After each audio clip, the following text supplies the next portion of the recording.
students, welcome to my channel Ranjan Learning Point। इसमें आज की हम लोग क्लास अटेंड करेंगे, मैथ्स कवर करेंगे। मैथ्स में भी हम लोग पॉलिनोमियल्स को पढ़े, क्लास 10 प्लस की पॉलिनोमियल्स किस तरीके से सॉल्व की जाएगी, पॉलिनोमियल्स कैसे हल करते हैं, उनके विषय में मेरी लास्ट क्लास चली थी। क्वाड्रेटिक इक्वेशंस की फैक्टराइजेशन के विषय में हम क्वाड्रेटिक इक्वेशन को कैसे फैक्टराइज करते हैं और फैक्टराइज करने के बाद हम किस तरीके से उसकी वैल्यू को गेट करते हैं, ठीक है, कैसे उसके जीरोस निकाले जाते हैं। जैसे एक द्विघात समीकरण है ax² plus bx plus c। निश्चित रूप से मैं कई बार बता चुका हूँ कि यह बहुपद हमारा द्विघात बहुपद है और जब द्विघात बहुपद है तो इसके वैल्यू भी 2 आएंगे, इसके जीरोस भी 2 आएंगे, तो एक होगा अल्फा और एक होगा बीटा। इसमें a, b एंड c अचर पद है। x² या x यह वेरिएबल है और यह इसी x की वैल्यू प्राप्त करना होता है, तो हम फैक्टराइजेशन मेथड से अल्फा और बीटा का मान निकाल लेते हैं। तो ये अल्फा और बीटा एक पहला मूल हो जाता है और ये दूसरा मूल हो जाता है। अब पहला शून्यक और ये दूसरा शून्यक, यानी कि 2 शून्यक हो जाते हैं। अब शून्यकों में की गुणांकों में संबंध के बारे में डिस्कस करेंगे कि शून्यकों की जो गुणांक होते हैं, है ना, शून्यकों के और गुणांकों में जो संबंध होते हैं, रिलेशनशिप, कोएफिशिएंट एंड जीरो, उनके विषय में हम लोग डिस्कस करेंगे। तो ये शून्यकों का जो योग होता है क्वाड्रेटिक इक्वेशन में, शून्यकों का योग ये होता है अल्फा प्लस बीटा बराबर, ठीक है, शून्यकों का योग अल्फा प्लस बीटा बराबर होता है -b/a, ठीक है, -b/a। यहां लिख सकते हैं x का गुणांक, या जो x का गुणांक होगा वह माइनस के पद में होगा और e यहाँ हो जाएगा x² का गुणांक, ठीक है। तो आप देख सकते हैं यहाँ पर जो जीरोस का योग है, यानी शून्यकों का योग है, वह -x का गुणांक, अर्थात इस x का गुणांक माइनस के साथ और स्क्वायर x² मीन्स x² का गुणांक a, यानी -b/a होगा, ठीक है। अब इसी तरीके से हम बात करते हैं शून्यकों की गुणनफल कैसे निकालेंगे। तो इसका होगा अल्फा इंटू बीटा, ठीक है। ये 2 वैल्यू हमारे, 2 जीरो जो अल्फा और बीटा है, इन दोनों का गुणनफल बराबर रहता है c/a। तो इसको हम और विस्तार से करते हैं। ऊपर हो जाएगा अचर पद, है ना, अचर पद, ये कांस्टेंट वैल्यू c/a का मतलब है x² का गुणांक। तो आप समझ सकते हैं किसी भी क्वाड्रेटिक इक्वेशंस को सॉल्व करने के लिए शून्यकों का योग की जरूरत पड़ती है, शून्यकों की गुणनफल की जरूरत पड़ती है, और हम इसको इसी सूत्रों के आधार पर कवर करते हैं। यहाँ पर देख सकते हैं यह हमारा एक सूत्र बन गया अल्फा प्लस बीटा, और अल्फा इंटू बीटा का वैल्यू, इस तरह से हमारा 2 सूत्र निकल जाते हैं, है ना। अब हम इन्हीं के आधार पर हम क्वाड्रेटिक इक्वेशन के जीरोस को निकाल करके और उनके गुणांकों तथा शून्यकों में संबंध स्थापित करेंगे। फॉर एग्जांपल से हम लोग समझेंगे, ठीक है, फॉर एग्जांपल से हम लोग समझेंगे। देखिए, एक क्वाड्रेटिक बहुपद जो है, इसका जो है क्वाड्रेटिक बहुपद जो है, द्विघात समीकरण कुछ इस प्रकार से है। एक द्विघात बहुपद है और उन्हीं जो पीछे अभी भी सूत्र बताई गई है द्विघात बहुपद है इनके, यह एक सवाल है x² माइनस 2x माइनस 8, ठीक है, ये x² माइनस 2x माइनस 8 ये एनसीईआरटी की प्रश्नावली 2.2 में ये चैप्टर का पहला सवाल है। एनसीईआरटी की प्रश्नावली 2.2 की पहला सवाल है x² माइनस 2x माइनस 8। इसको हम पहले उस सवाल में कह रहा है कि निम्न द्विघात बहुपदों के शून्य ज्ञात कीजिए और शून्यकों तथा गुणांकों के बीच में संबंध स्थापित करें। तो पीछे हम सूत्र बता चुके हैं, उन्हीं पर हम आधारित लगा रहे हैं, ठीक है। यहाँ पर हो जाएगा x² minus 2x minus 8। First of all हम लोग शून्य निकालेंगे, तो शून्य निकालने के लिए फैक्टराइजेशन मेथड होती है। आप देखिए 8 है यहाँ पे c, 8 को तोड़ेंगे 4 2 से 8 होता है ना, और 4 माइनस 2 इक्वल टू 2, यह हो जाएगा x² माइनस, अब इस 2 को हम 4 माइनस 2, 4 माइनस 2 है ना, इस तरीके से 4 माइनस 2 मतलब 2x माइनस 8। अब इसको डिस्ट्रीब्यूट कर देंगे x² minus 4x minus minus plus 2x minus 8, ठीक है। इसको हम क्या करेंगे, वो ये 4x माइनस 4x हो गया और ये माइनस माइनस प्लस और ये 2x हो गया माइनस 8, ठीक है। अब यह क्या करेंगे, आपकी पेयर बन गई, चार टर्म्स बन गए। मैं दो का पेयर बना लूंगा, ठीक है, और पेयर बनाने के बाद इनमें से कॉमन वैल्यू को अलग अलग कर लिया जाएगा। अब इसमें कॉमन क्या है, x² और x में x कॉमन दिख रहा है, तो इसमें क्या बचेगा x माइनस 4, x माइनस 4 हुआ। अब यहाँ पे प्लस 2 कॉमन x माइनस 4, ठीक है। अब x माइनस 4 और x, यहाँ पे x कॉमन निकल रहा है x माइनस 4 और यहाँ पे 2 कॉमन निकल रहा है x माइनस 4। अब दोनों में क्या है, x माइनस 4 कॉमन दिख रहा है, ये हो जाएगा x प्लस 2, ठीक है। हम इस तरीके से इसकी फैक्टराइजेशन कर लेंगे। अब हम बात करते हैं शून्य की। हम शून्य कैसे निकालेंगे, तो देखिए यहाँ पे शून्य निकालने के लिए 0 के बराबर करेंगे। कोई भी समीकरण का जब शून्य निकाला जाता है उस कंडीशन में उसको 0 के बराबर किया जाता है। तो देखिए ये हमारा फैक्टराइजेशन निकला। अब इसको हम 0 के बराबर करेंगे, इस चूंकि x माइनस 4 x प्लस 2 बराबर हो जाएगा 0। यदि x माइनस 4 इक्वल टू 0 तो x बराबर 4 हो जाएगा, ठीक है। यदि x माइनस 4 इक्वल टू 0 तो x बराबर 4, और यदि x प्लस 2 इक्वल टू 0 तो x बराबर माइनस 2। अब हम देख रहे हैं कि दो वैल्यू निकल गई, दोनों कभी एक बार इसको 0 के बराबर करेंगे तो हमारी एक वैल्यू निकल गई 4, एक बार इसको 0 के बराबर करेंगे तो इसकी वैल्यू निकल गई माइनस 2। अब आप क्लियर है, जानते हैं कि द्विघात समीकरण में दो वैल्यू होते हैं, जो कि एक अल्फा निकल गया 4 और एक बीटा निकल गया माइनस 2, यानी कि अल्फा और बीटा का मान निकल गया, ठीक है। एक x हमारा अल्फा हो गया और दूसरी x बीटा हो गई। अल्फा और बीटा का मान दो वैल्यू निकल गई। अब हम इस सवाल में कवर करेंगे शून्यकों तथा गुणांकों के बीच संबंध स्थापित करना है, ठीक है। शून्यकों तथा गुणांकों के बीच संबंध स्थापित करना है। तो देखिए यहाँ से कवर करते हैं, ठीक है, यहाँ से कवर करते हैं।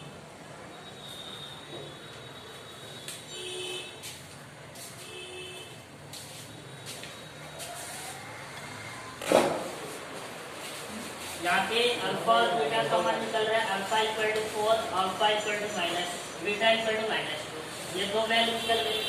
अब हमें क्या करना है, शून्यकों तथा गुणांकों के बीच में संबंध स्थापित करनी है, गुणांकों तथा शून्यकों के बीच। अब देखिए चूंकि गुणांकों के बीच और शून्यकों के बीच में जो संबंध होता है, क्योंकि आप जानते हैं अल्फा प्लस बीटा बराबर होता है माइनस बी बटे ए। अभी बैक में सूत्र को बताई गई है, ठीक है, बैक में सूत्र को बताई गई है।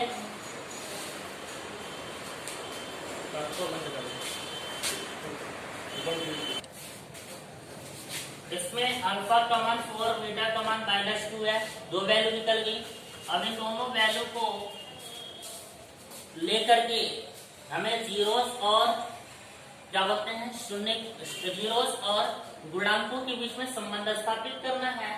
तो यह होता है गुणांकों के बीच और जीरोस के बीच में जो संबंध है अल्फा प्लस बीटा बराबर माइनस बी बाई ए, है ना। तो यहाँ देख सकते हैं अल्फा का मान यहाँ देखिए 4 आ रहा है, ठीक है, प्लस बीटा का मान क्या है -2 आ रहा है, ठीक है।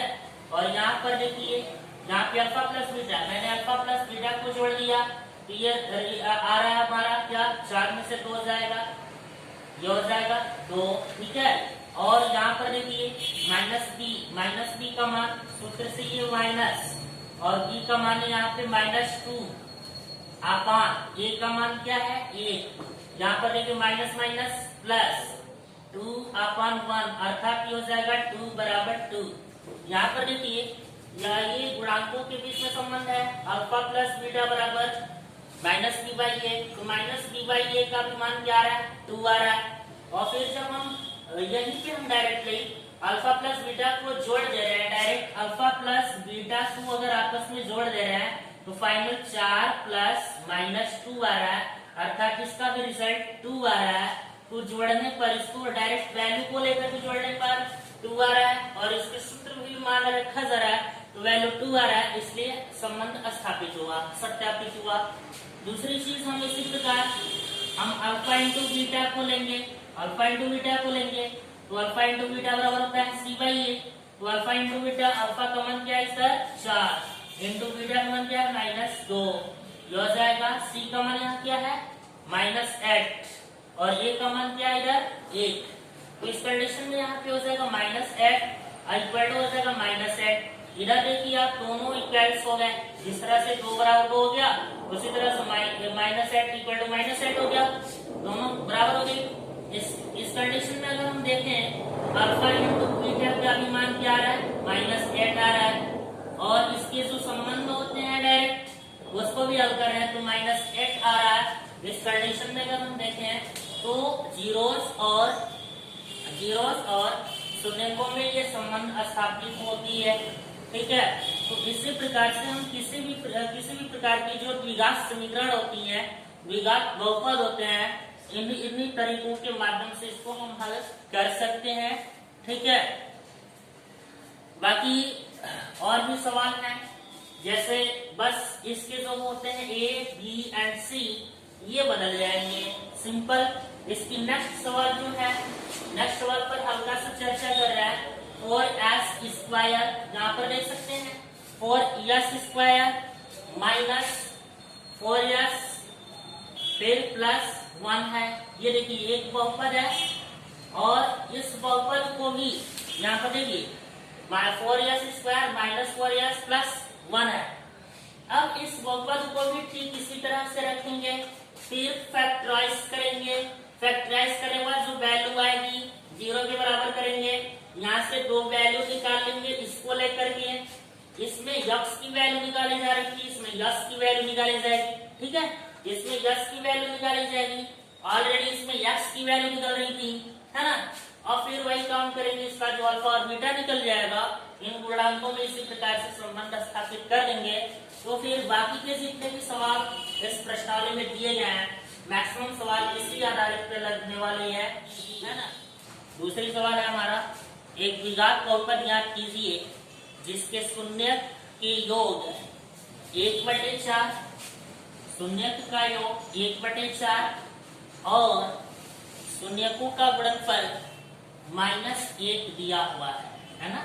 यह पहला सवाल है आपका, है ना, दूसरे का पहला सवाल है और उसमें दिया हुआ एक द्विघात बहुपद बनाइए, एक क्वाड्रेटिक इक्वेशंस को तैयार करना है, पॉलिनोमियल्स को तैयार करना है जिसके जीरोस क्रमशः जीरोस का योग 1/4 और जीरोस का मल्टीप्लाई -1 है ना। अर्थात इसमें देख चुका है अल्फा प्लस बीटा बराबर 1/4 है ना। मूलों का योग या शून्यकों का योग अल्फा प्लस बीटा बराबर 1/4 दिया हुआ है। अब शून्यकों का गुणनफल अल्फा इंटू बीटा बराबर -1 दिया हुआ है। तो शून्यकों का योग 1/4 और शून्यकों का गुणनफल -1। इस हिसाब से देखें तो द्विघात बहुपद द्विघात समीकरण बनाने के लिए एक सूत्र होता है x² माइनस मूलों का योग, ठीक है, x² माइनस मूलों का योग इंटू x प्लस मूलों का गुणनफल, मूलों का गुणनफल यह हो जाएगा बराबर 0 के। इस तरह से हमारे द्विघात समीकरण के सूत्र होते हैं ये निकालने की। इसको इन शॉर्ट में लिख रहा हूँ x² minus alpha plus beta x plus alpha into beta, ठीक है, x² minus alpha plus beta x plus alpha into beta. अब यहाँ पे बस वैल्यू को पुट कर देंगे, ये हो जाएगा x², चूंकि सवाल में दिया हुआ है अल्फा प्लस बीटा बराबर 1/4, तो हो जाएगा 1/4 x plus alpha into beta का मान दिया है -1, तो ये वैल्यू को रख देंगे इस तरह से। ये हो जाएगा x² minus 1/4x minus plus -1, 4 से मल्टीप्लाई करेंगे तीनों पदों में, यह हो जाएगा x² और 4 से मल्टीप्लाई करेंगे तो 4x² माइनस 1x अर्थात x -1 है ना, बराबर ये सब 0 के बराबर होती हैं ये समीकरण तैयार करने के लिए। तो ये हमारा द्विघात बहुपद बन जाएगा। अगर बहुपद निकालना है तो ये द्विघात बहुपद हमारा हो जाएगा द्विघात बहुपद बराबर हो जाएगा 4x² माइनस x -1, यही हमारा द्विघात बहुपद हो जाएगा। और यदि समीकरण है तो ये हमारा समीकरण हो जाएगा 4x² minus x -1 equal to 0। और जब 0 के बराबर कोई भी इक्वेशन हो जाती है तो उसकी जीरोस निकाले जाते हैं, जीरोस वैल्यू निकलता है यही अल्फा बीटा, ये दो वैल्यू निकलते हैं 0। अगर द्विघात समीकरण है तो यही दो वैल्यू निकलते हैं अल्फा बीटा, और इन अल्फा बीटा का योग और अल्फा इंटू बीटा ये अलग अलग मूलों का योग और मूलों का गुणनफल होते हैं। और इनसे लेकर के और इन्हीं सूत्रों का प्रयोग करके हम लोग इसमें जो सूत्र है ये सूत्र आपका बन जाएगा फाइनल, ये हमारा सूत्र बन जाएगा, ठीक है। इन्हीं सूत्र पर इसको लगाई गई है। बाकी के जो नेक्स्ट सवाल है इसमें एक दूसरी सवाल है, इसी तरह से दूसरा सवाल लिया है मूलों का योग आप करेंगे 2 और मूलों का गुणनफल 1/3 दिया हुआ है, ठीक है, मूलों का गुणनफल 1/3 दिया हुआ है और मूलों का योग करने में 2 दिया है। तो इसका भी जिस तरीके से फर्स्ट वाला हल किए हैं वैसे ही ये दूसरे सवाल को भी हल करेंगे। बाकी के 1-2 सवाल और आप लोगों को समझा दी जाएगी, प्रश्नावली 2.2 कवर कर दिया जाएगा फाइनल। मुझे उम्मीद है कि ये सवाल समझाने को लेकर के आप सभी लोगों को बेहतर तरीके से समझ में आई होगी, है ना। और बस इसी इक्वेशन को समझाने के साथ साथ मैं क्लास को एंड अप करता हूँ। Thank you, best of luck.